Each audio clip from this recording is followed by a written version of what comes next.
recent New York Times study shows 1.5 million black men are missing nationwide. The paper actually analyzed census data and found areas of the country where African American men are underrepresented as a percentage of the population. WDBJ 7's Danielle Staub is in Danville, one of those areas, to break down the problem.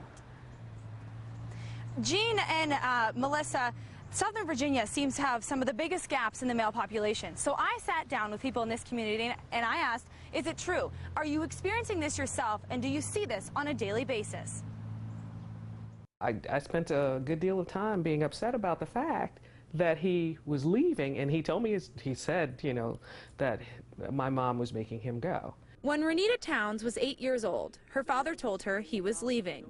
He didn't tell her mother. He just decided that he was tired, I guess, of being in the home, being a dad. Back then, as an 8-year-old girl, Renita was now part of a growing statistic across the nation. She raised the 3 of us by herself, and we didn't know where he was. According to a recent study by the New York Times, 1.5 million African American men are missing, creating a gender gap between men and women in some communities. Where are they? The study points to several causes: lack of job opportunity, incarceration, and shorter life expectancy, leaving behind wives, kids, or extended family. My family has entrusted, they trust me to really be that strong leadership. Everett Linder broke away from that statistic. Linder is a father of 2 and found himself becoming a missing man. I just believe that if you show a child how to do and what to do, you know, they take it in, and it becomes a part of their character and their personality. During childhood, the gender gap in African American boys and girls is balanced.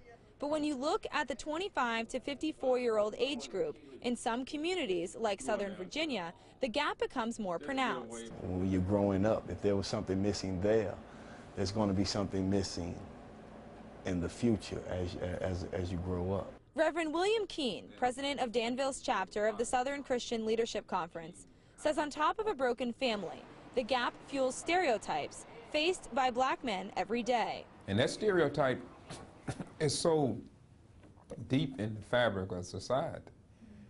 A black man can be walking down the street. Police ride by and say, that's a black man. He stop him before he finished with him, unless his pockets is totally empty. As we see in Baltimore, they always find some charge. And it will take a complete change in society to fix, starting from the fabric of a family inside the home. The whole nation needs to say, okay, we know we have this problem. Let's be honest. Let's address this problem. Seriously address it. The full story behind what these 3 have experienced cannot be told in a few minutes, but this is a small glimpse into this issue happening here. The solution, I'm told, is not an overnight issue, but it's something that each person has to overcome themselves. Live in Danville, Danielle Staub, WDBJ 7.